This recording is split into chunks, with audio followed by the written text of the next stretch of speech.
வெற்றிக்களம் நேயர்கள் அனைவருக்கும் வணக்கம். இந்த காணொளியில தமிழ் புத்தாண்டு ராசி பலன்கள் பார்க்க போறோம். தமிழ் புத்தாண்டு அப்படின்னு சொன்னோம்னா சித்திரை மாதம் அப்படின்னு சொல்லக்கூடிய மாதத்தில் சூரியன் தன்னுடைய பயணத்தை தொடங்குறத தமிழ் வருட பிறப்பினுடைய முதல் மாதமாக நாம குறிக்கிறது உண்டு.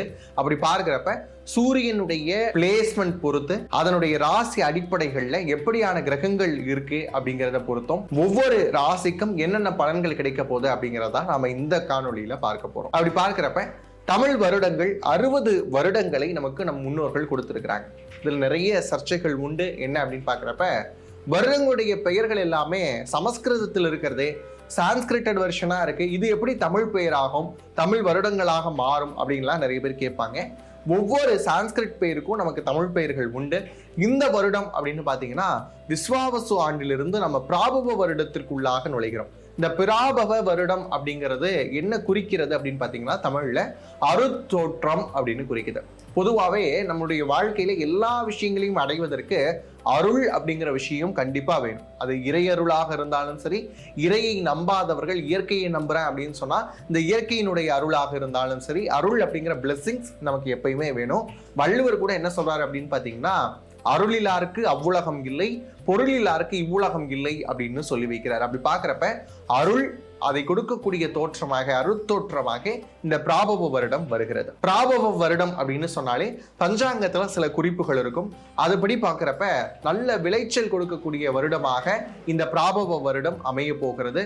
விவசாயத்திற்கான செழிப்பை கொடுக்கக்கூடிய ஒரு வருடம் அப்படின்னு இதை சொல்லலாம்.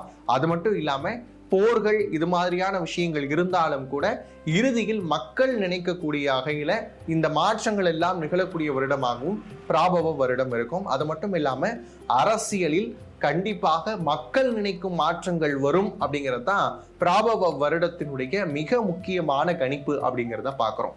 அது மட்டும் இல்ல, இந்த பிராபவ வருடத்தினுடைய ஒரு ராஜசபை அப்படின்னு நினைச்சுக்கோங்க. ஒரு ராஜா இருப்பார், ஒரு ராஜசபைன்னு சொன்னா ஒரு ராஜா இருப்பார், ஒரு மந்திரி இருப்பார், சேனாதிபதி இருப்பார். அந்த மாதிரி பாக்குறப்ப நமக்கு சில ப்ரெடிக்ஷன்ஸ் உண்டு. இந்த வருடத்தினுடைய ராஜா யாரு தெரியுமாங்க?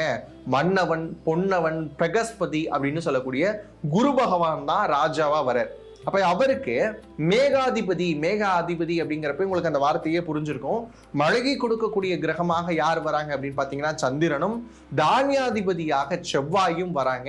இது ரொம்ப முக்கியமான வருடமாக பார்க்கப்படுது. இந்த பிராபவ வருடம் அப்படிங்கிறது எல்லாருக்குமே ரொம்ப முக்கியமான முடிவுகள் எடுப்பதற்கான வருடமாக அமையும்.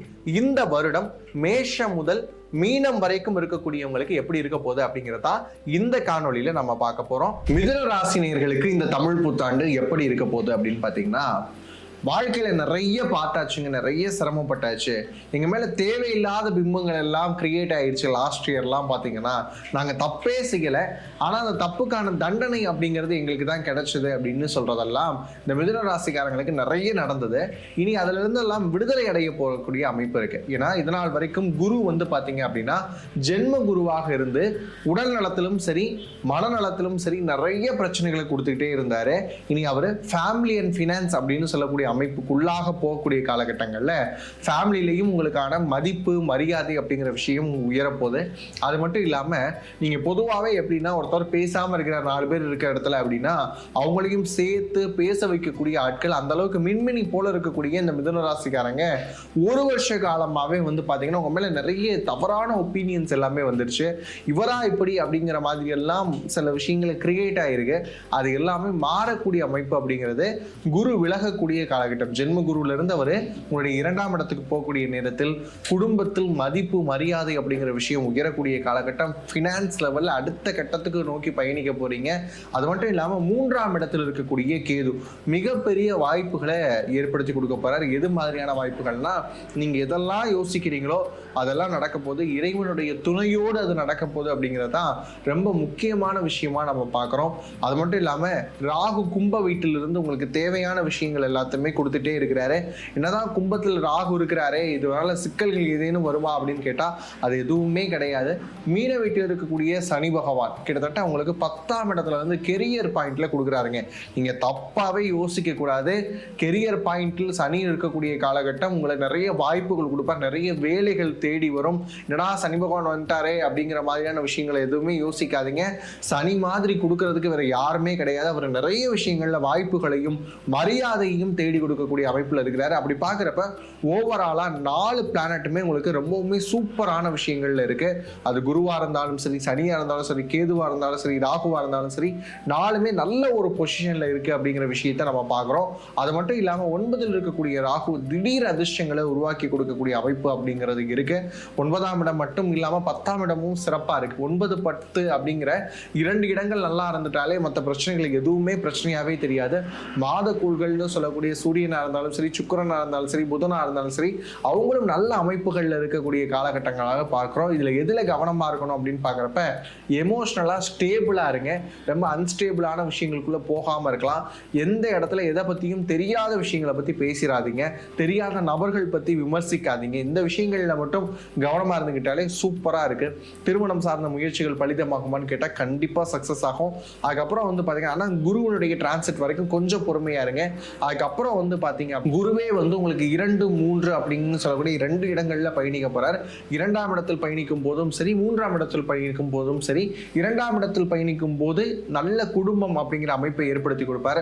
3ஆம் இடத்தில் பயணிக்கும் போது உங்கள் முயற்சிக்கெல்லாம் வாய்ப்புகளை, வெற்றி வாய்ப்புகளை கொண்டு வந்து கொடுப்பார். அது ரொம்பவுமே சாதகமா இருக்கு. அப்புறம் ராகுவும் வந்து பாத்தீங்க அப்படின்னா உங்களுக்கு 9ஆம் இடம் அப்படின்னு சொல்லக்கூடிய பாக்கியஸ்தானத்துல இருக்கிறாரு. அவரே வந்து 8ஆம் இடத்திற்கு வரக்கூடிய காலகட்டத்தில் மட்டும் சில விஷயங்கள்ல கவனமா இருக்கணும். இன்னொரு விஷயம் யோசிச்சு பாருங்க, கெட்டவன் கெட்டிடில் கிட்டிடில் ராஜயோகம் அப்படிங்கிற அமைப்பெல்லாம் உங்களுக்கு உருவாகக்கூடிய அமைப்பு அப்படிங்கிறது இருக்கு. மிதுன ராசிக்காரங்க எதுல ரொம்பவுமே எச்சரிக்கையா இருக்கணும் அப்படின்னு கேட்டீங்கன்னா, ஓபிஎம் அதர் பீப்புள் மணியை ஹேண்டில் பண்றதுல ரொம்ப எச்சரிக்கையா இருக்கணும். ஒருத்தவங்களுக்கு கொடுத்த வாக்கை காப்பாற்ற முடியுதா அப்படிங்கிற விஷயத்துல ரொம்ப எச்சரிக்கையா இருக்கக்கூடிய அமைப்பு யாருக்கு இருக்குன்னா மிதுன ராசிக்காரங்களுக்கு இருக்கு. திருமண அமைப்புகள் பலிதமாகக்கூடிய அமைப்பு இருக்கு. குழந்தை பாக்கியம் அப்படிங்கிறது சக்சஸ் ஆகும். கண்டிப்பா குருவினுடைய அருளால குழந்தை பாக்கியம் அப்படிங்கிறது கண்டிப்பா இருக்கு அப்படின்னே சொல்லலாம். ஆனா சில மருத்துவ முயற்சிகள் எடுக்க வேண்டிய அவசியமும் இருக்கு.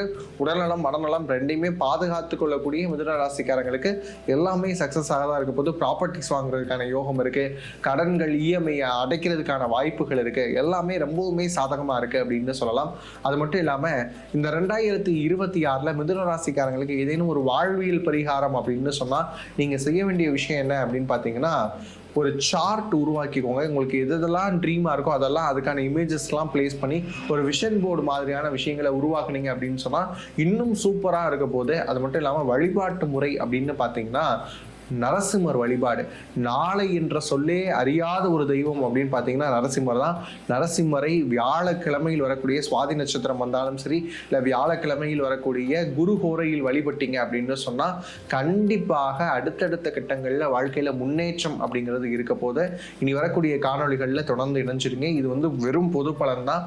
உங்களுடைய ஜாதகம் குறித்த முழுமையான தகவல்கள் பெறணும் அப்படின்னு சொன்னால் கீழே தெரியக்கூடிய நம்பருக்கு டிஎம் பண்ணுங்க. அடுத்த காணொளியில் சந்திக்க வரை உங்களிடமிருந்து விடைபெறுகிறேன். நன்றி, வணக்கம்.